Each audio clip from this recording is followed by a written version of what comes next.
Oui, il faut manger pour vivre, hein. Mais il ne faut pas vivre pour manger non plus. Alors il faut manger pour vivre, c'est bien. Et gloire à Dieu, je répète ce que j'ai dit ce matin, je ne suis pas assis à écouter des frères, donner aussi l'enseignement. C'est dans cet état d'esprit que je monte sur cette estrade. Et ce que nous voulons par-dessus tout, je pense, les frères et moi-même, c'est que Jésus soit élevé. Ça s'entend pas? Comment on fera alors? Là, ça s'entend mieux? Alors on va rester comme ça, hein? Ce qu'on veut, les frères et moi-même, c'est que Jésus soit élevé, sanctifié et glorifié. Et j'ai dit que peut-être, si Dieu le permettrait, on veut pas, et je ne veux pas que ce soit une réunion comme les autres réunions où on écoute des cantiques, on écoute une prédication et après on s'en va et puis c'est tout. Je dis que ce qu'il faut dans une réunion, c'est vrai que ce soit l'Esprit qui la conduise et nous conduise comme il veut dans la réunion. Nous ne voulons pas amener l'Esprit dans notre pensée, mais nous laisser conduire par l'Esprit dans la pensée de Dieu. Il y a des places là, les frères? Oui, il y en a. Voilà.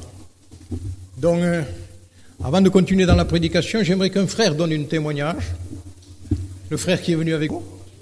Il vous expliquera dans sa vie, dans son foyer, ce qui se passe, hein, et que Dieu le conduise. Tu peux venir.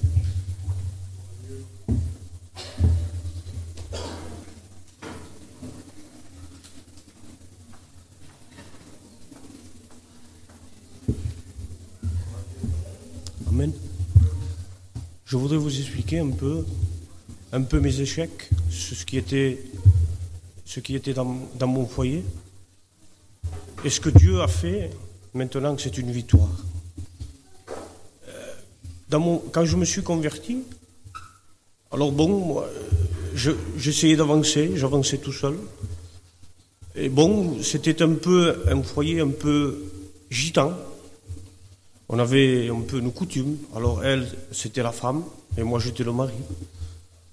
Et quand j'étais païen, j'avais une autorité sur ma compagne.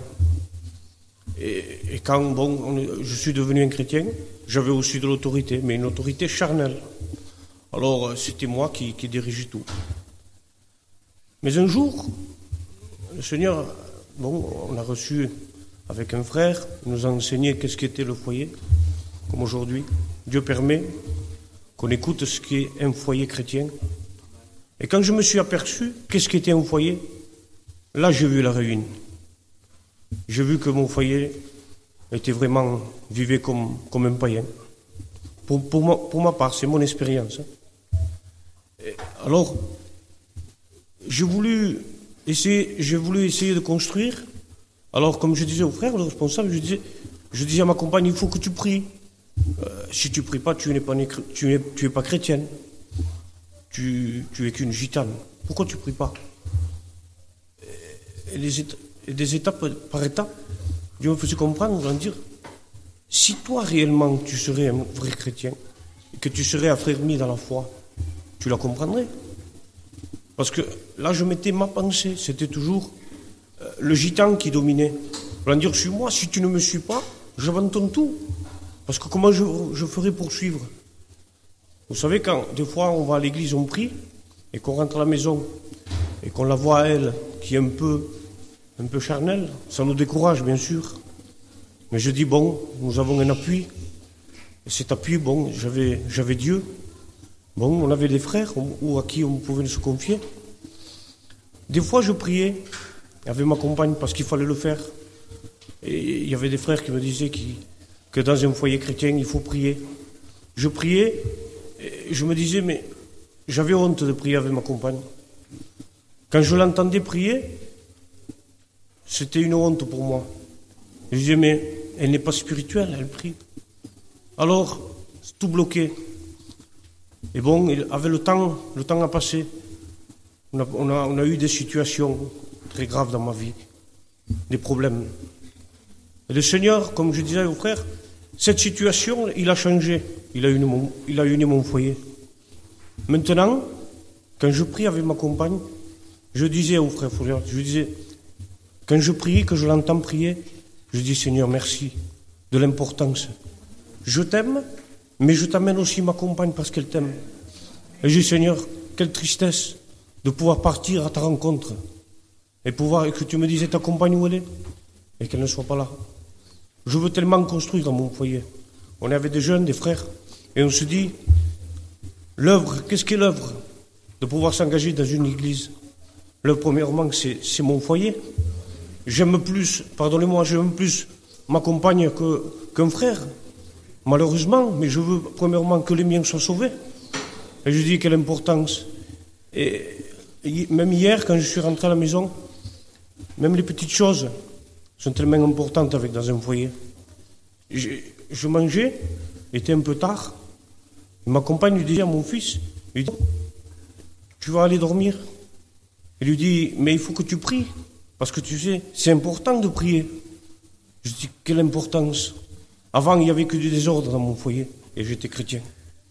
Il y a une espérance. Alors je dis, merci Seigneur, c'est lui qui fait tout. Et il faut un dialogue. J'ai un dialogue avec ma compagne. Il y a des choses que je fais et que ça lui déplaît. Peut-être, avant, dans ma foi, dans ma spiritualité, je l'écrasais. Je lui faisais voir que moi, j'étais tout et elle, qu'elle n'était rien. Alors, mais le Seigneur m'a béni. Que Dieu vous bénisse. Voilà, gloire à Dieu pour ce témoignage. Et je connais un peu le foyer. C'est un foyer qui veut aimer Dieu. On ne peut pas s'aimer en se regardant l'un l'autre. C'est pas ça la vie chrétienne. Dans la vie chrétienne, c'est pas se regarder l'un l'autre, s'aimer. Dans la vie chrétienne, s'aimer, c'est regarder l'un et l'autre dans la même direction. Parce que c'est ce qui nous unit le plus, c'est lui. C'est pas en se regardant qu'on s'aimera, mais c'est en regardant à Jésus qu'on s'aimera les uns et les autres. Je n'ai pas été spirituel. C'est parce que l'arbre se reconnaît à un fruit. Quand, malgré que je me croyais être, comme disait le frère, je ne comprenais pas ma femme. Souvent, on veut amener nos femmes dans un niveau. Et de dire, je veux amener ma femme dans ce niveau qu'on pense avoir. J'ai dit pense avoir. Et je vous expliquerai les pourquoi. Alors on peut dire, si moi je suis au premier rang, pourquoi tu n'es pas au premier rang, toi aussi? Elle est derrière. Et ça, je l'expliquais encore à des frères. C'est pas en disant, viens vers moi, viens à mon niveau. C'est là où on ne sera pas spirituel. Parce que le spirituel ne dit pas, viens à mon niveau. Le spirituel va vers le niveau des autres. C'est-à-dire que des fois, j'ai voulu faire avancer ma femme, alors que c'était moi à reculer. Et à la mener d'étape en étape. C'est là où j'ai vu que j'étais pas spirituel. Parce que l'homme spirituel, dit la Bible, comprend tout. Et il n'est lui-même jugé de rien. On n'a pas imposé une spiritualité chez nous. Si on est des hommes spirituels, on comprendra les situations. On comprendra les cas. Je n'ai pas compris un fils dans ma sévérité. Et au lieu de lui faire du bien, je lui ai fait du mal. Et ça, je l'explique aussi. Parce que comme je disais, j'ai pas des victoires, j'ai des défaites à raconter. Mais ces défaites, qu'elles soient pour les autres des victoires. Je l'ai pas compris dans sa vie, j'ai pas compris ses 18 ans, j'ai pas compris ses 19 ans. C'est pas parce que j'étais chrétien, parce qu'il avait un papa pasteur. On ne naît pas chrétien, on le devient. Et on n'est pas, je dirais, on n'est pas des chrétiens de père en fils comme ça, puisque Dieu n'a pas de petits-fils, il n'a que des fils. Alors j'ai pas compris. Et je m'aperçois qu'avec le recul, au lieu de lui amener une bénédiction, je n'ai pas été en bénédiction pour lui. Je lui ai certainement donné une image fausse de ce qu'est Jésus, de ce qu'est l'Évangile. Et, comme je disais à des frères, des fois on prêche, pardonnez-moi, et pardonnez-moi l'expression, à des jeunes qui font ce qu'il y a dans ce monde. Et on veut les comprendre en disant que Jésus les comprend. Mais Jésus pourrait me dire à moi-même, personnellement, tu dis que moi je les comprends, mais toi tu comprends pas. Tu comprends pas ton foyer. Tu comprends pas tes enfants. Il nous faut une grâce de Dieu pour vivre cette vie chrétienne. Cette vie chrétienne où on ne bombe pas le torse. Où il n'y a pas des superman. Où il n'y a pas des supra-spirituels. Où il n'y a pas des super saints. Le numéro 1, c'est lui. Et on s'aperçoit souvent que que quand on veut se croire, eh bien Dieu nous fait passer par des situations où on tombe par terre. Et c'est quand on tombe qu'on s'aperçoit et qu'on sait ensuite parler aux autres comme il faut leur parler. Je dis que Dieu veut construire son Église. Jésus dit, je bâtirai mon Église, c'est son Église. Des fois, on se base sur ce qui se passe ailleurs. Je dis ce qui se passe ailleurs, gloire à Dieu, ça se passe ailleurs. Alors, on voudrait parfois amener ce qui se passe ailleurs chez nous. Il dit non, il y a une étape à faire. C'est ramener la parole de Dieu d'abord chez nous, en nous, dans la plus belle de toutes les réunions, avec le plus beau auditoire qu'il puisse y avoir, avec votre compagne, avec vos enfants. Combien de fois on n'a pas ouvert la parole de Dieu comme il faudrait l'ouvrir? Combien de fois, comme disait, j'ai eu lâche, j'ai eu honte à prier avec ma femme, j'ai eu honte à confesser mes faiblesses, j'ai eu honte à lui demander pardon quand il fallait que je lui demande pardon.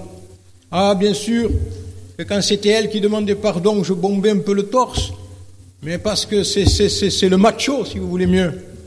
Mais quand c'est à toi de lui demander pardon, quand c'est à toi qui as mal fait, il n'y a pas de honte, je dirais, à lui demander pardon. En me l'en dire, ce que j'ai fait t'a blessé. Ce que j'ai fait n'a pas sanctifié Dieu. Et je t'en demande pardon.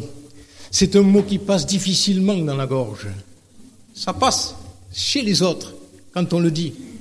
Mais quand c'est chez nous, devant notre compagne, où c'est notre orgueil qui est touché. Vous savez, l'orgueil, ça vient du diable. Ce qui vient de Dieu, c'est justement l'humilité. Jésus était un homme humble, humilié, il s'est humilié même jusqu'à la mort de la croix. Je pense que si ce matin on a partagé certaines choses et qu'on a partagé avec le cœur, on voudrait bien éviter qu'il arrive des catastrophes, parce qu'on s'aperçoit que de plus en plus il y a des catastrophes qui arrivent dans des foyers. Et on ne veut pas être un oiseau de mauvais augure. Mais on veut dire la vérité finalement. Plusieurs succomberont. Il y en a qui ne tiendront pas.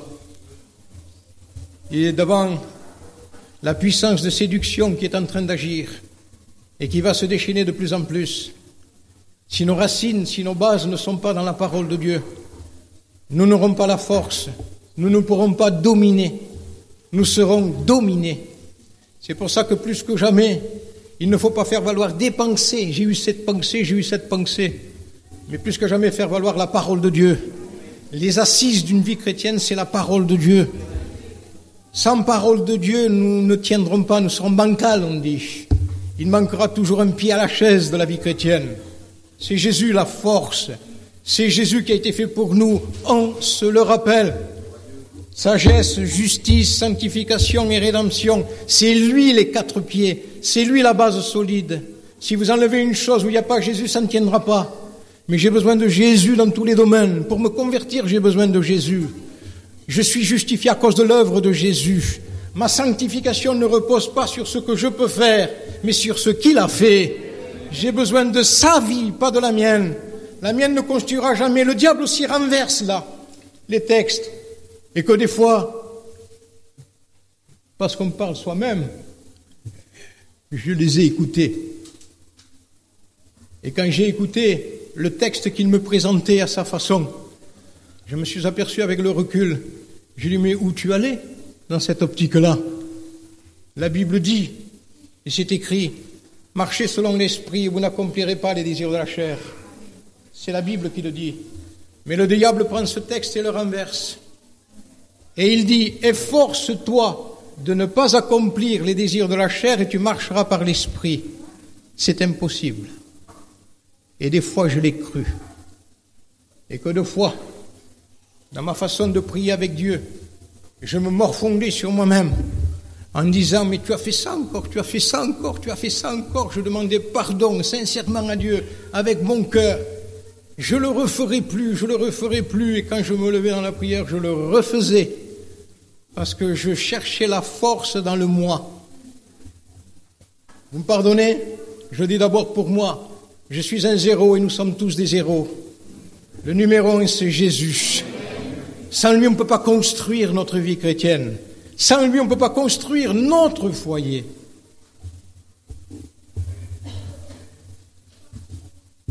Je pense qu'on a vu peut-être ici une fois cette image de ce que dit Pharaon à Moïse. La pensée de Dieu, c'était « Laisse sortir mon peuple pour qu'il me serve dans le désert, qu'il fasse 3 journées de marche ». Pharaon a résisté. Mais à un moment donné, il lui propose quelque chose à Moïse, de subtil, je dirais de diabolique. Il lui dit, vous les hommes, allez-y. Servez Dieu, vous les hommes, allez-y, je vous laisse y aller. Ça veut dire sans les femmes. Et Moïse comprend l'homme spirituel, il dit non, pas que nous les hommes, il faut que nos femmes aussi suivent. Il faut aussi que nous, le diable est en train de nous tromper, en nous disant, mais la vie chrétienne c'est toi. Je dis oui, la vie chrétienne c'est moi, mais c'est moi et ma compagne. C'est le foyer qui est uni ensemble. Parce que si on admet des partages, on va automatiquement subir des conséquences. Je vous dis, je vois des jeunes qui n'ont plus envie de venir à la réunion. Ils ont un poids d'aller à la réunion. J'allais dire, je me tais. Bon, je ne me tais pas. Ils ont raison de ne pas y aller. Vous savez pourquoi? Parce qu'on les pousse dans le dos à dire, il faut prier, il faut prier, il faut prier, il faut prier. Je l'ai dit ce matin, je le redis. C'est pas dire, il faut prier, il faut prier, il faut prier, il faut prier. Comme disait un jour, vous le connaissez, c'est une vedette dans ces domaines-là, peut-être, pas-être. Il disait, louez Dieu, louez Dieu, louez Dieu, louez. On nous dit louez Dieu, louez, louez, louez. On n'est pas des poulets, il disait. Il l'avait très bien compris, lui aussi. On n'est pas des machines à prier. On n'a même pas compris la valeur de ce qu'est une réunion de prière. Je me tais, non. Je ne me tais pas.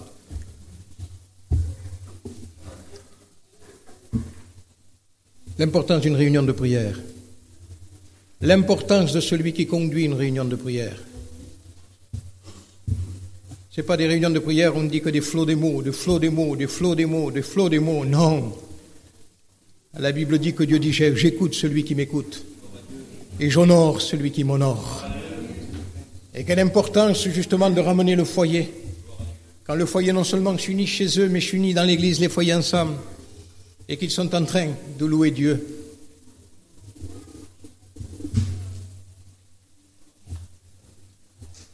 Je dis ça. Vous voyez dans quel état d'esprit je le dis. Vous savez pourquoi les foyers ne tiennent pas? Vous voyez pourquoi il y a des cassures dans les foyers? Parce qu'on n'a pas su prier. Et parce qu'on n'a pas su attendre la réponse de Dieu.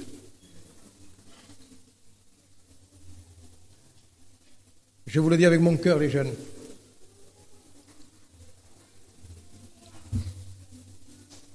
Pour l'un comme pour l'autre. Le choix d'une compagne ou le choix d'un compagnon, il faut apprendre à lever le doigt devant Dieu. C'est lui le maître. Parce que des fois, on peut se dire, je vais rentrer à l'église. Si elle fait un petit sourire, ça veut dire que c'est oui. Peut-être elle a fait un petit sourire parce qu'elle a une mouche. Alors nous, ça c'est un oui de Dieu. Alors on fonce tête baissée. On ne prend pas le temps de consulter Dieu pour le foyer. Parce que Dieu se consulte. Et ce n'est pas à nous de dicter la réponse. Il faut apprendre à attendre en silence la réponse de l'Éternel. Parce que quand Dieu bâtit, il bâtit bien. Mais quand Dieu n'y est pas, celui qui bâtit sans Dieu bâtit en vain. Et après, on s'aperçoit de toutes les catastrophes qu'il y a dans les foyers, avec tristesse, et de tous ceux qui en subissent des conséquences. Parce qu'on n'a pas pris le temps de dire, oh Dieu, quelle est ta volonté, toi? Un homme de Dieu, il y en a. crois que c'était Baudelaire, je crois, lui qui le dit. Il dit, des fois, j'avais une pensée sur quelqu'un, comme c'est normal, je dirais, la pensée humaine, parce qu'elle me plaisait. Et Dieu m'a dit dans mon cœur, non, pas celle-là, c'est l'autre. Finalement, l'autre, certainement, lui plaisait moins. Mais parce qu'il a su écouter Dieu, il a pu dire avec le temps, ma femme, c'est un don de Dieu pour moi. Parce qu'il a su écouter Dieu. On ne prend plus la peine de consulter Dieu, de l'écouter nous parler pour le foyer, l'institution de Dieu divine. Il a 18 ans, 19 ans, 20 ans, il se convertit. Alors la femme et le mari se parlent souvent, on parle beaucoup. Il faut trouver une compagne pour le petit. Il va à l'église maintenant. Et si Dieu veut qu'il attende 35 ans,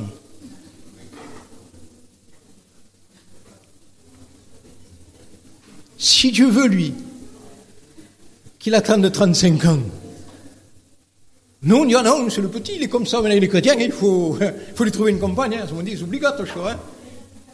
C'est pas obligé. C'est nous qu'on se précipite, c'est nous qu'on pousse. Et après, on ne s'aperçoit pas que le foyer, c'est pas un foyer où c'est Dieu qui a bâti. Et quand Dieu n'y est pas, tout ou tard, il y a une catastrophe qui s'amène. Alors ça amène des pleurs, ça amène des pourquoi, des comment, qu'est-ce que j'ai fait, et qu'est-ce que tu as fait? Tu n'as pas pris le temps de consulter Dieu. Tu n'as pas pris le temps d'attendre sa réponse.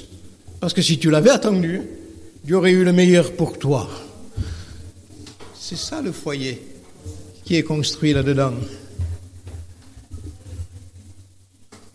On y va, non, Jonathan? Amen. Il y en a un. Et c'est lui.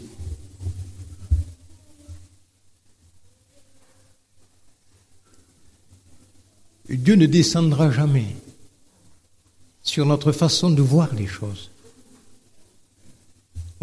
On peut le dire à un certain âge. Oh, elle est mignonne. Dieu dirait, il nous pourrait nous dire, ça c'est ce que tu vois. Mais si tu savais, pardonnez-moi le mot, combien elle est laide dans le cœur. Toi tu vois ce qui frappe l'œil, mais moi je regarde le cœur. Et je peux vous dire, je vous le dis là, de cette estrade, qu'elles sont belles les sœurs spirituelles. Qu'elles sont laides, pardonnez-moi. Les sœurs charnelles. Au lieu d'une brebis, je disais, c'est une lionne. Elle vous fera une scène parce qu'elle n'est pas allée à Leclerc, parce qu'elle n'a pas été à Carrefour, parce qu'elle n'a pas fait les soldes. Elle me fera une scène, pourquoi dire, regarde comment j'ai la maison, j'ai pas ce canapé, moi, l'autre est là. Elle ne saura pas se contenter dans l'état où elle est. Alors lui, il a une voiture, je voulais une voiture comme ça, ou une caravane comme ça, moi. Non, mais l'homme et la femme spirituelle se contentent de ce qu'il a. Je connais quelqu'un, certains le connaissent, qui est en train de se convertir réellement. Dieu fait une œuvre dans sa vie, dans cet homme. C'est pas un jeune, c'est un homme. Dans le monde, c'était une vedette. Et c'était une vedette. Lui, dans la fête, c'était son domaine. Il vaut le mieux faire les arrangements. Il avait même quitté la France, il était dans un autre pays. À ce qui paraît que quand vous voyez ces clips, ça s'appelle des clips, non, ce qu'ils font, un m'a dit, c'est quelque chose d'extraordinaire, c'est des stars, avec qui ils sont, avec qui ils dansent. Mais il est passé par des circonstances et il se convertit. À cause de sa vie, il était dans le monde. Il était à droite, il était à gauche. Il oubliait son foyer. Son foyer était rejeté, ses enfants aussi. Mais je dis, il avait une petite femme qui attendait. Et cette petite femme, Dieu, agissant dans son mari, il a vu, il a commencé à considérer son foyer. Il est rentré dans sa vie de foyer. Et cette femme, je vous l'ai dit un jour, qui a si peu, quand vous allez chez eux, ça ne regorge pas de meubles. Elle a dit, j'ai rien, mais j'ai tout. Elle se contente de dire j'ai tout, parce que j'ai mon compagnon. On ne sait pas se contenter. Un foyer chrétien, un foyer qui vit avec Dieu, c'est se contenter dans l'état où il est. Il n'aime pas ce qui est du monde. Il ne s'y attache pas. Et au lieu peut-être de s'attarder ensemble, on y est, hein? Et pardonnez-moi pour ceux qui sont en deuil, de s'attarder devant un poste de télévision. Il vaut mieux ensemble s'attarder devant le Seigneur, chercher la face de celui qui nous a sauvés, sortis de cette manière de vivre. Un foyer chrétien, c'est un foyer qui sait voir l'autre comme Dieu le voit, qui sait avoir des petites attentions pour l'autre, des prévenances réciproques. Un foyer chrétien, c'est avoir un regard comme le regard de Jésus sur son Église. Et une femme chrétienne, c'est le regard de l'Église vers le Seigneur. Dans cette optique-là, on a dit bien des choses, on a dit bien des mots. Un foyer chrétien. Mais vous ne savez pas ce que c'est qu'un foyer chrétien. C'est une source de bénédiction, un foyer chrétien. Un foyer chrétien où on ouvre la porte et il n'y a pas de partage dans le foyer. Un foyer chrétien où on ouvre la porte, où on ouvre une caravane et on peut dire, ici, c'est au Seigneur. Vous pouvez aller dans une pièce comme dans l'autre, ça appartient au Seigneur. C'est au Seigneur dans le salon, c'est au Seigneur partout. Il est Seigneur partout. Et, comme le disait un frère, n'y a-t-il pas une pièce dans ta maison où il n'est pas Seigneur? Alors, s'il y a une pièce dans ta maison où il n'est pas Seigneur, mets de l'ordre pour qu'il le soit. Parce qu'il ne pourra pas dire ici, c'est pas chez moi, puisqu'encore tu as des réserves. Je veux que chez toi, ce soit vraiment chez moi. Je ne pousse pas. C'est le normal, ça, d'une vie chrétienne. Quand l'Église naît de l'œuvre de la croix, cette Église qui naît de ce côté percé, de cette souffrance, elle n'a qu'un but, suivre son Seigneur, suivre son bien-aimé, parce qu'elle a compris ce que le bien-aimé a fait pour elle. Dans le livre des Cantiques, il est dit, mon bien-aimé est à moi, et je suis à mon bien-aimé. Il me conduit à paître son troupeau parmi le lys, parmi la pureté. J'aime la pureté. J'aime vivre dans ce royaume de ta parole. La Bible dit, les frères le savent, demeure dans le pays et prends la fidélité pour pâture. Ça veut dire, demeure dans le pays de ma parole et installe-toi dans la fidélité. Demeure dans ce pays, installe-toi dans la fidélité, fais de l'Éternel tes délices, et il t'accordera ce que ton cœur désire.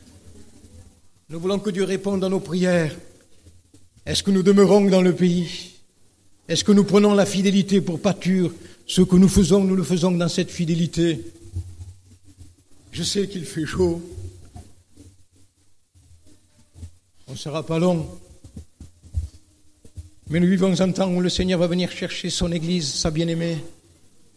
Vous croyez qu'il vient chercher une Église n'importe comment? L'Église qu'il vient chercher, il dit, elle est sans tache, sans ride. Elle est irrépréhensible. Nous devons faire partie de cette Église-là.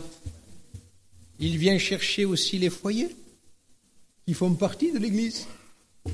Mais dans ces foyers où la parole de Dieu n'a pas perdu son autorité, la parole de Dieu, c'est toujours la parole de Dieu. Je m'aperçois qu'avec le temps, ce qu'on appelait mal avant, on ne l'appelle plus mal maintenant. Maintenant, on dit, on est comme ça quand même, hein? Avant, on n'admettait pas certaines choses, et les frères le savent, maintenant, on les admet. Et finalement, c'est les choses qu'on n'admettait pas qui nous gagnent maintenant, au lieu de nous les gagner. Je vous cite un petit serviteur de Dieu, c'est pas Florial. Il s'appelait Butler. C'était un homme de Dieu quand même. Un homme qui savait écouter la voix de l'Esprit. Un homme sensible à ce qui est dans nous. Un homme avec un foyer tellement dans la parole de Dieu. Un homme que quand il avait faim et qu'il voulait manger avec sa femme, alors qu'il avait un plat qu'il aimait, il était là devant sa femme en train de manger ce plat, il était là en train de le regarder, le savourer déjà des yeux.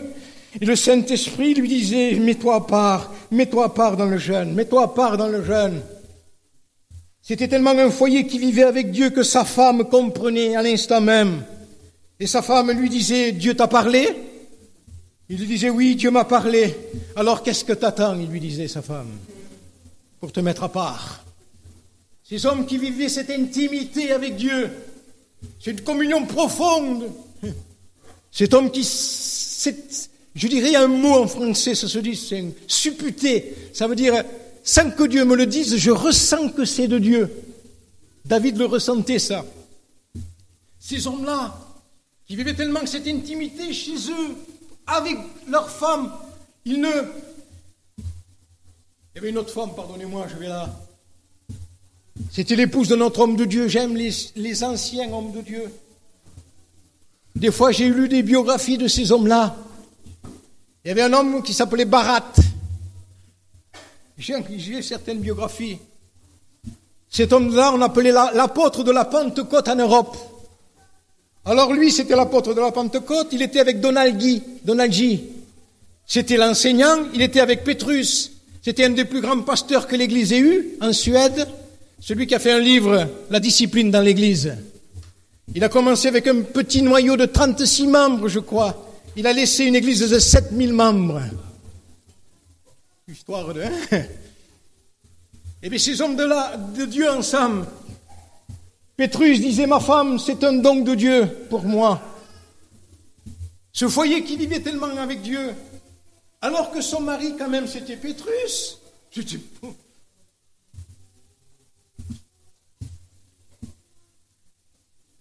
Elle n'osait même pas, il dit dans l'église, même lever le regard. Elle était dans un coin, toute cachée. Elle était là, elle ne voulait pas paraître. C'était pas parce que son mari, c'était le pasteur, ou son mari, c'était un homme de Dieu. Elle était là. Et quand même, je l'ai lu, ça, peut-être vous l'avez lu, les frères. C'était son anniversaire et qu'on disait « Bon anniversaire à Madame Pétrus ». Elle n'osait même pas lever le regard pour dire merci. Elle voulait tellement rester à sa place cachée, parce que Dieu aime ce qui est caché. Maintenant, on n'aime pas ce qui est caché. Maintenant. Comme le disque, hein? Ces hommes de Dieu, remarquables. Ils appelaient mal certaines choses que maintenant on dirait, pardonnez-moi le mot, ils sont fous. C'est devenu des supra-fanatiques. Mais maintenant on est des supra-fanatiques dans le laxisme. C'est l'inverse maintenant. Maintenant c'est mangeons, buvons, on fait comme tout le monde maintenant. Maintenant tout le monde connaît les feuilletons. Certaines chrétiennes arrivent à 9h moins 20 à l'église. Pas à une église que vous pensez, hein. Elles arrivent à 9h moins 20 parce qu'il y a un feuilleton, est-ce qu'il paraît, un feuilleton espagnol. Je sais pas, mais elle le connaît. Elle attend que le feuilleton passe pour aller en retard à l'église. Il vaudrait mieux qu'elle n'y aille pas. Parce que dans quel état d'esprit elle y va. Mais le monde connaît tout le monde à ce feuilleton, c'est ça. Peut-être on les regarde un peu discrètement, un peu en cachette. On a une vie déréglée. Mais on ne veut pas que le monde sache qu'il est déréglé. Et cependant, Dieu pourrait dire, tu es déréglé, tu as besoin d'être réglé. Ces hommes de Dieu. Comment je dirais, mais pourquoi tu dis ça, Baudelaire? Il pourrait me dire, s'il était là, combien tu es petit. Je vous le dis? Je vous le dis? Oui, hein? Ça engage que moi dans ce que je dis. Les talons hauts pour lui, c'était grave.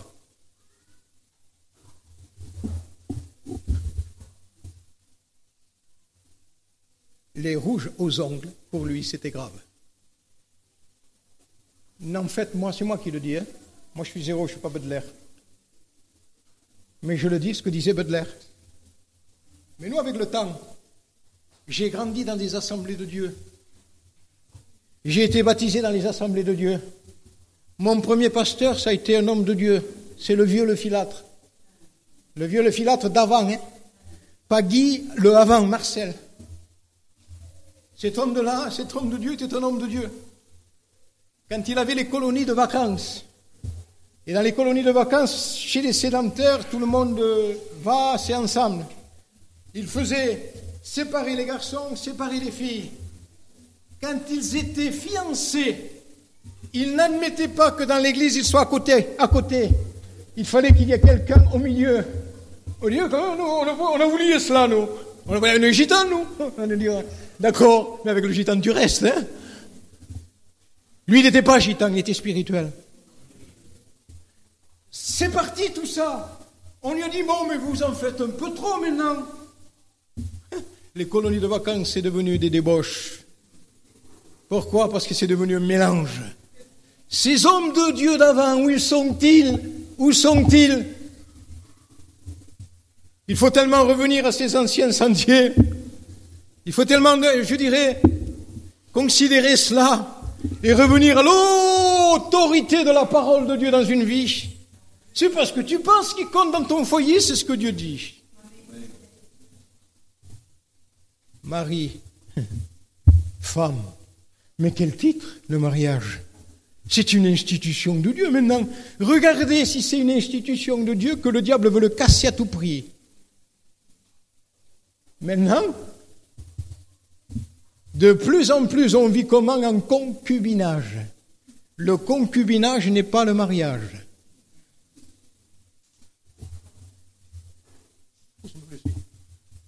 Maintenant, on dit, je ne vous connais pas, hein. On les met comme ça ensemble. Ils se marieront plus tard. C'est une faute. Parce que vous les conduisez à pécher. C'est le mariage qui compte devant Dieu. Parce que tout ce qui est fait en dehors du mariage est péché. Ça fait réfléchir maintenant, rien de dire, le gars, on se ronge les ongles. On pousse. Je pousse. Comme en Chine.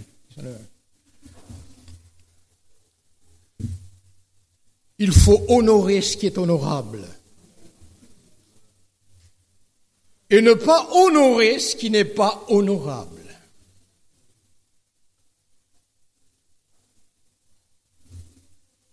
Donc certains mariages, s'ils ne sont pas faits dans les normes bibliques, il ne faut pas les honorer. Prenez-le comme vous voudrez. J'ai 60 et quelques années. On a reçu.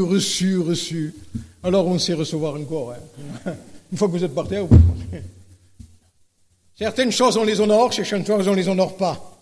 Parce que là où Dieu n'est pas honoré, qu'est-ce que j'y ferai moi là?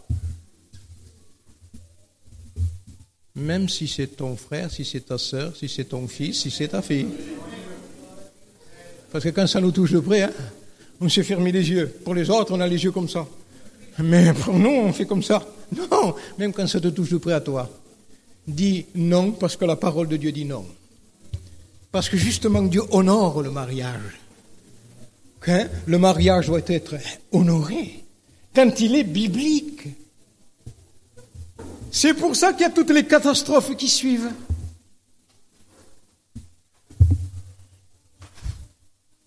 Je parle pratique là.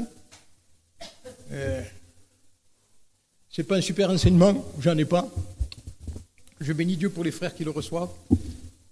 Mais c'est quelque chose de pratique, de la vie de tous les jours. Pourquoi j'irai dans un endroit où Dieu n'y est pas? Même si ça me touche de près, il faut dire non, tu m'excuses, je ne peux pas venir parce que, justement, ce n'est pas conforme aux Écritures. Et que Dieu honore le mariage. Il y a eu tellement de déséquilibre là-dedans que, petit à petit, j'y pensais, je le dis, ils me diront rien, je les connais de longue date aussi, c'est plus Dagaïne, c'est plus l'or. Non, c'est Manel, là-bas. Et tu me pardonnes, je l'appelle toujours comme ça, la petite gague. Ils étaient jeunes, ils étaient beaux. Tu es marié jeune, Marguerite, hein? Tu avais 17 ans. Par là, 16 ans, 17 ans. Hein? Je me rappelle, j'étais à son mariage. Ils se sont mariés, ils étaient beaux, ils étaient jeunes comme ça. Ils étaient jeunes à la mairie. Hein? C'était à Carcassonne. Tu te rappelles, Dagaï? Un mariage dans la pensée de Dieu. Jeune, on aurait pu leur dire, mais quand même, hein, vous êtes jeunes. Oui, mais ils étaient jeunes, mais ils obéissaient à la parole de Dieu. Des mariages comme ça, il faut les honorer. Hein, gloire à Jésus. Mais actuellement, rien n'est dans la parole de Dieu. Alors, comme dit la parole de Dieu, c'est toi qui nous enseignes la voie. Pourquoi je prendrai une autre voie, Seigneur, que la voie bien réglée, la voie de ton chemin? Ces hommes de Dieu d'avant ont supporté des moqueries. Leur foyer a été bafoué, diminué. Celui qui était la Pentecôte en Europe, un homme de Dieu remarquable. Dieu se servait de lui d'une façon extraordinaire. Ce foyer uni, si vous voyez cette photo de ce couple, vous dites, mais qu'ils sont beaux. Maintenant, on veut que des photos de New York. New York, c'est partout, hein. On veut New York, on veut New York, on veut New York. Je dis quelque chose? Vous ne voulez pas New York chez vous? Il vaut mieux Jérusalem. C'est 6 jours de paix, Jérusalem. C'est un autre esprit, New York. Mais vous allez dire, tout le monde suit ça, alors on s'habille à New York, on va tous à New York. Je dis, cet homme de Dieu remarquable, qui vivait avec Dieu, pour Dieu, ensemble, unis. Quand vous les voyez, ces photos, je dis, mais il faudrait la prendre en photo, se la mettre chez nous, clac. Un couple vieux, devant une petite tasse de thé. Il allait partir, et il est parti, lui, avec le Seigneur avant sa compagne. Et sa compagne lui a dit un dernier mot sur son lit de mort, en presque en lui disant, par son prénom, l'appelant, il lui dit, ça tient toujours ce que tu as prêché?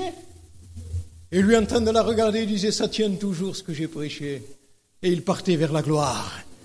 Qu'est-ce que c'est beau, ces foyers-là, où on garde toujours ce que nous avons prêché.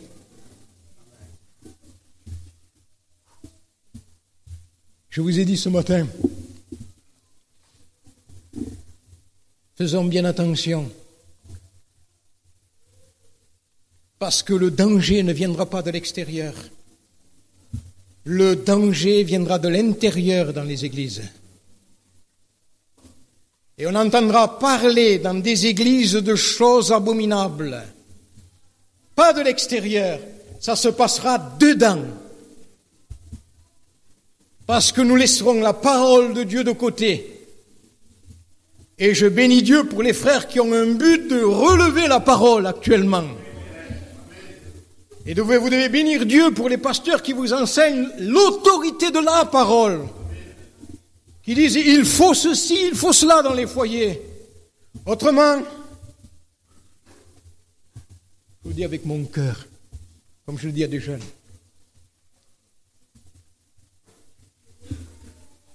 et vous voyez comment je le dis.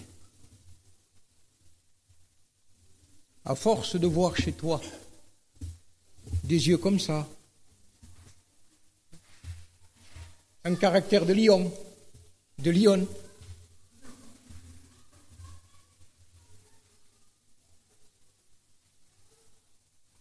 tu seras très attentif ensuite à un petit regard de l'étrangère.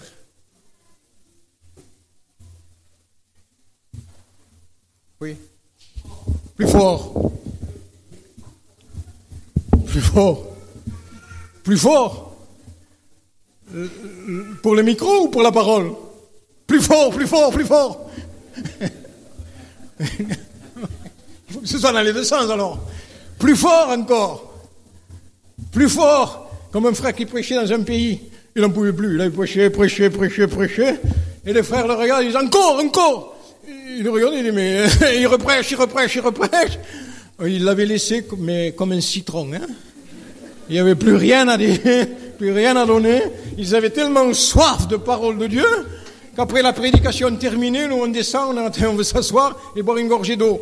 On ne lui laissait même pas le temps de s'asseoir à gorgée d'eau. On disait encore, encore, encore. On a perdu, nous, les encore.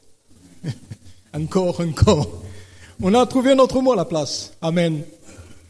Amen. On va dire amen, c'est fini. Encore, oui. Plus loin, la parole de Dieu doit être. Elle va bousculer tout. À force de ne pas voir chez nous, chez toi, ce qu'il faut voir, le petit regard, tu le verras. Et ne me dis pas que tu es Superman, parce qu'il n'y a pas de Superman. Parce que ce que la carte que le diable joue le plus actuellement, vous me pardonnez, et pour les anciens particulièrement, c'est la carte de l'impureté. Il vomit la souillure de l'enfer. Et c'est comme une lave qui sort d'un volcan. C'est comme une lave qui passe et qui renverse tout sur son chemin. Et ne me dis pas non, tu seras atteint dans le domaine de la pensée. Ça viendra comme un fleuve dans ta pensée.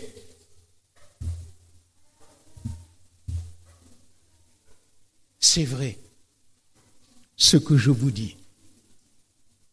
Parce que c'est un des combats actuels. Ça fait que si notre assise et l'assise de notre foyer n'est pas sur la parole de Dieu, nous ne tiendrons pas. On sera emporté par cet ouragan. On ira dans ses pensées. C'est pour ça qu'on est en train d'entendre des choses abominables. Parce qu'aussi on fait rentrer des choses abominables dans les églises.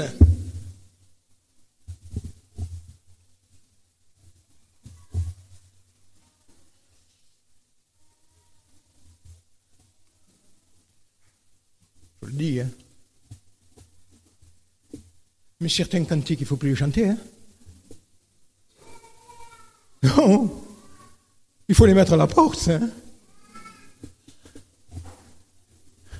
Certains cantiques font remuer les pieds, les épaules, et je ne vous dis pas le nom de certains qui remuent même les épaules en les chantant. Je ne vous dis pas que certains cantiques, maintenant on devient des vedettes des cantiques. On fait des concours de cantiques. On entend un tel chanter des cantiques. Mettez tout cela dehors. Et reprenez les anciens cantiques. Reprenez des cantiques avec une corde de guitare. Une, pas deux même. Ding, ding, ding, ding. Parce que Dieu ne regarde pas la corde, il regarde le cœur. Il faut revenir à ces cantiques-là. Il faut que les foyers reviennent à ça. En non pas même chez vous, dans votre foyer, écoutez ces chants du monde. Tu sais ce qu'on m'a dit, le gars, une fois? On m'a dit, oui, mais c'est des cantiques de messe, des cantiques qu'on chante à la messe. Je dis, ouais, mais il vaut mieux chanter un cantique de messe que chanter un cantique qui fait remuer le pied, tout ce que vous voulez. Et croyez-moi, ça sait le faire, ça sait en faire. Il y en a des comme ça, il y en a des comme ça, il y en a des têtes comme ça, il y en a avec des créoles comme ça. Il y en a avec du rouge là, partout.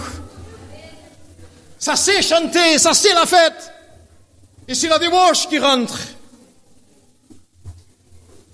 Dehors à ces interdits.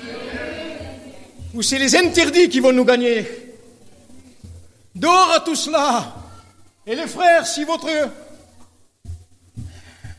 registre de chant, il est comme celui qu'il y a dans le monde, mettez-les au feu et revenez aux ailes de la foi. Quel cantique! Quand je l'ai chanté, moi, je ne l'avais pas entendu. Tant mieux, hein? Mais ça, mais que c'était beau dans des églises là, les torrents d'amour et de grâce. Oh, ils te regardent, on dit, mais non. On ne sait plus faire des réunions. S'il n'y a pas quelqu'un qui joue au piano. On est dévariés. Il n'y a pas quelqu'un qui joue. Comment on va faire? Mais on ne gagne pas quelqu'un avec des chants. On le gagne avec la parole. Sous l'action de l'esprit. Oui, Dieu descend dans nos rassemblements. Merci de n'être pas descendu. Parce que nous nous aurons cru, nous nous serions crus dans ta volonté. Mais tu nous fais voir que nous avons encore besoin de mettre de l'ordre dans les désordres. Et je sais que des frères commencent à le faire. Et je rends grâce à Dieu. Foyer, toi, foyer. Petite sœur, qu'est-ce que tu écoutes aussi chez toi? Ne me dites pas que vous écoutez certains cantiques pour les cantiques. Vous les écoutez pour le chant, pour la musique. Une fois, ça m'est arrivé, hein. J'ai eu un peu plus à la caille. Il ne m'a rien dit, il m'a fait un signe de bouche. Une fois,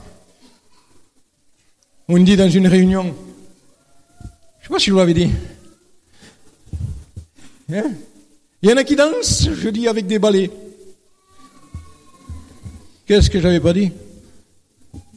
Une sœur à la fin vient me trouver. On va dire, t'as eu un message prophétique.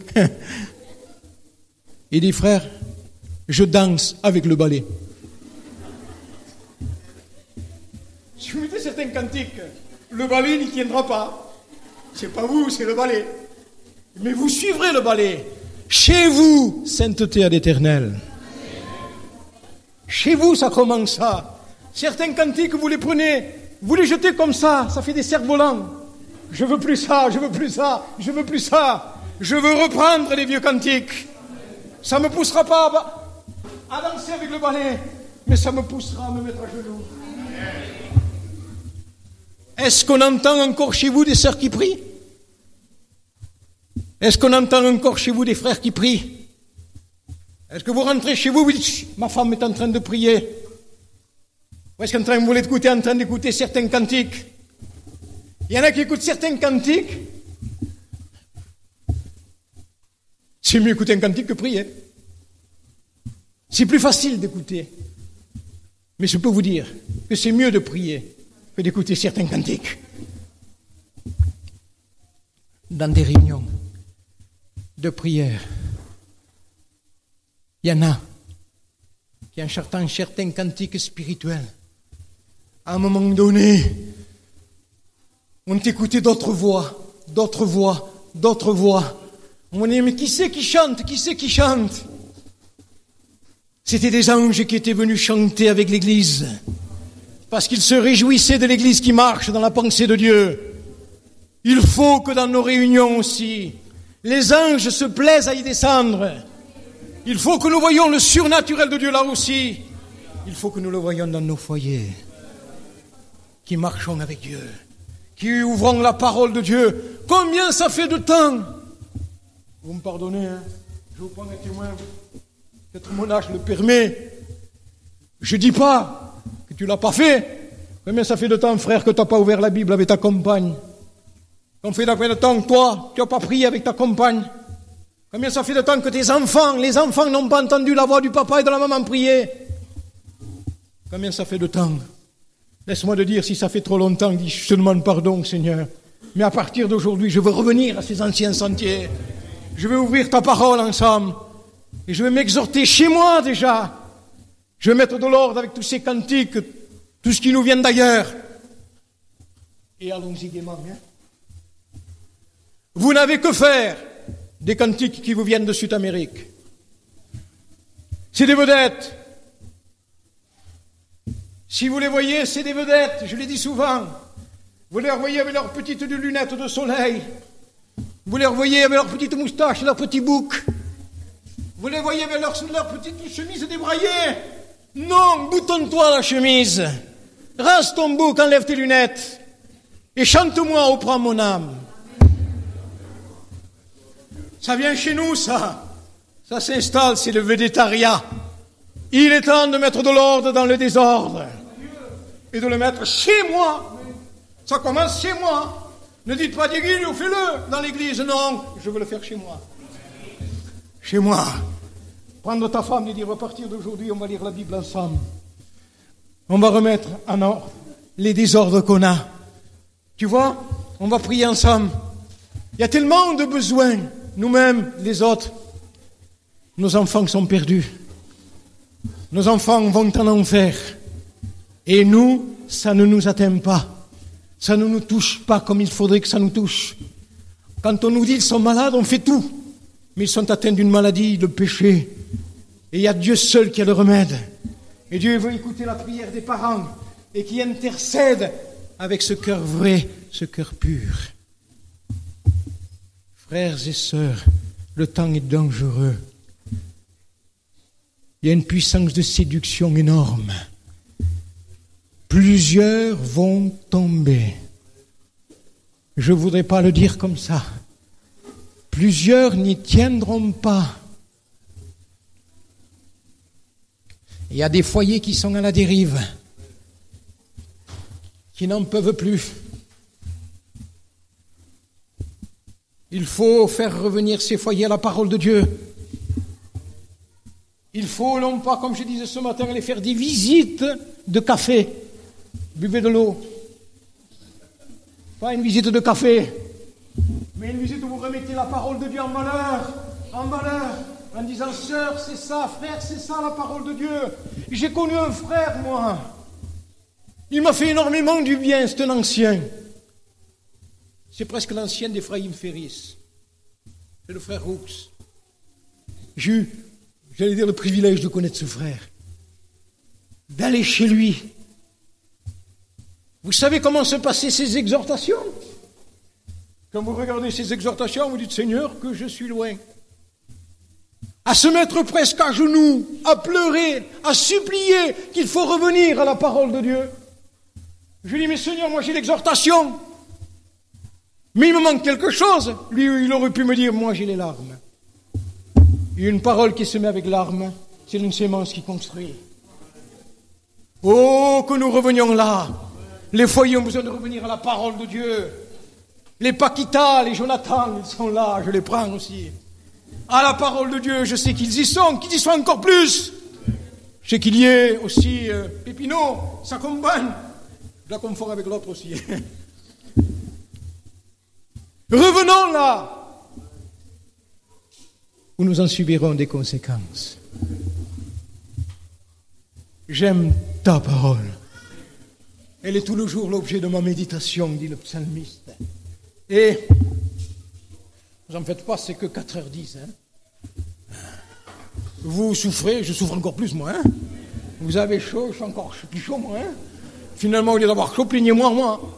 Hein, c'est tout, hein. Et ne vous faites pas de l'air, faites-moi ça à moi. Ça, c'est le temps, mesdames. C'est l'heure de revenir à ces anciens sentiers. C'est l'heure que des foyers se lèvent. Oh, combien! Presque tout à l'heure, si Dieu permet, on le fera. L'appel pour les foyers qui veulent se lever pour Dieu, qui veulent mettre dehors, non pas. On n'aime pas faire des appels. J'aime pas faire des appels. Les appels font lever tout le monde, la main, le pied, tout. Ils viennent là, sur le devant, ils repartent, ils sont pareils. Merci, frère. Il y en a de partout. Merci, frère. On a tout. Ils sont gentils en tout, hein. Voilà. Et il faut dire merci. Petite sœur, t'es comme ça à la maison? Pleine d'attention pour ton petit mari? Quand il arrive, a-t-il sa petite bouteille fraîche là? A-t-il son petit sopalin là?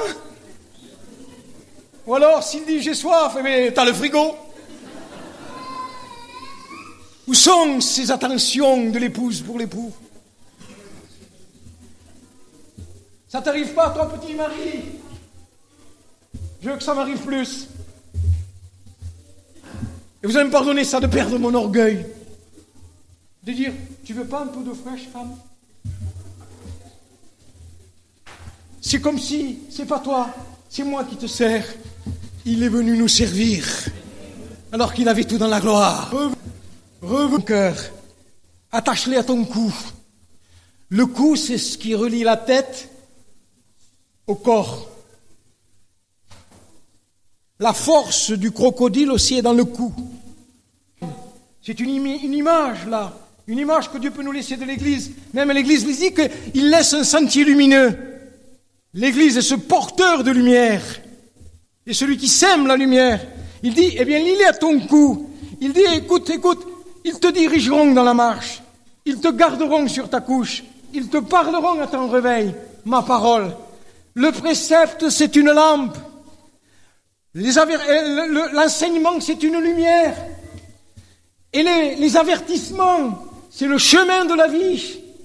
Ils te préserveront de la femme corrompue, de l'étrangère. Ils te préserveront, de la langue doucereuse de l'étrangère. La séduction du péché. Le péché, ça séduit.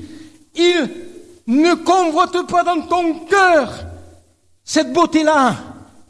Il dit, ne te laisse pas séduire. Là, regardez-moi. Ne te laisse pas séduire par ses paupières. Vous savez ce que c'est une paupière? Ne te laisse pas séduire par ses clins d'œil.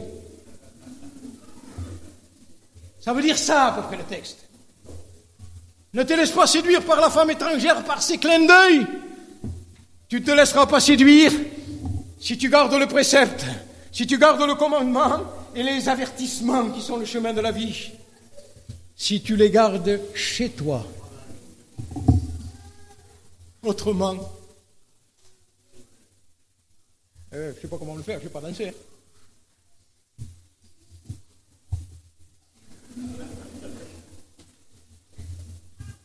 Tu le verras. Tu le verras comme ça. Tu le reverras comme ça. Et à la fin, tu feras ça. Parce que nous sommes tous que des faibles. Le fort, c'est celui qui garde la parole de Dieu. Alors, chez toi, si c'est ça, ça tiendra. Si c'est pas ça, ça tiendra pas. La séduction va venir. Alors je dis non, Seigneur, garde-nous. Garde nos jeunes. Garde nos couples jeunes. Garde-les dans la foi. Garde-les dans ta parole. Afin qu'ils ne s'attachent pas aux paupières de l'étrangère. Et je termine. Vous direz amen, bientôt. Job dit, si mon cœur a suivi mes yeux, ça veut dire mon cœur n'a pas suivi mes yeux. Pour que nos cœurs ne suivent pas les yeux, il faut, je dirais, qu'il y ait une barrière. Et où est la barrière? C'est la parole de Dieu. C'est les enseignements de la parole de Dieu. C'est les avertissements. C'est ces réprimandes qui nous maintiennent dans ce chemin de la vie. C'est les frères fidèles qui font valoir la parole de Dieu. Vous voulez voir un réveil à Agde?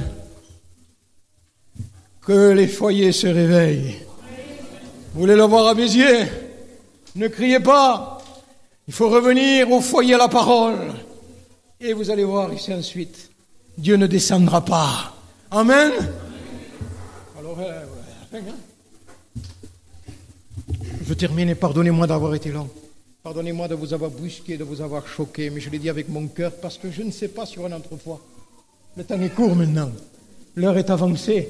Les comptes, on les rend à Dieu ensuite. Il faut dire ce qu'il faut dire avec le cœur, mais le dire. Parce qu'après c'est triste de dire, poublette, il est tombé. Et combien j'en entends des choses comme ça? Il ne vient plus à l'église. Je me tais.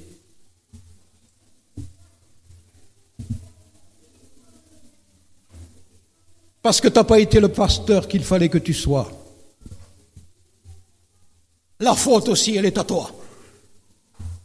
Parce que quand tu l'as vu qu'il prenait un petit chemin de loin, tu n'es pas allé l'avertir. Tu n'as pas été allé le conseiller. Tu ne lui as pas dit ce qu'il fallait faire. Mais vous croyez, maintenant tout le monde dit, je monte aux études, je monte aux études, je monte aux études, je monte aux études. Je vais vous dire, mais qu'est-ce que vous allez faire aux études? Tout le monde veut prêcher maintenant. C'est pas n'importe qui prêche. C'est pas n'importe qui chante. C'est pas n'importe qui prie. C'est pas n'importe qui joue à la guitare, qui joue d'un instrument. Non! Je connais un frère qui est en train de se convertir, c'est un numéro 1 dans certains domaines. Je lui ai dit, c'est pas parce que tu étais numéro 1 dans le monde que tu toucheras dans l'église. Hein. Déjà les points sur les i. Il dit oui, non, je veux pas. Pourtant, j'ai pas d'église. Mais je veux pas qu'on le fasse tomber dans un déséquilibre. Parce que lui se perdra ensuite. Gloire à Dieu. Là, on termine, non, Jonathan? On va prier. Ensemble. Et les foyers qui veulent dire oui, Seigneur. Et les frères, il faut qu'il y ait un fruit. Autrement, on vient, on prêche, on s'en va. J'étais bien chez moi. À notre âge, on ne bouge pas trop. Mais les frères qui le voudront. Vous me permettez de poser une question? Comme ça. À qui Dieu a parlé? Qu'il lève sa main. Qui veut changer? Qu'il se lève. Ensemble. Voilà. Les foyers. Prie, toi, compagne, tu dis je veux changer. Il l'a dit. Femme, pardon, changer. Je veux changer, tu le dis aussi. Accorde-nous ta grâce.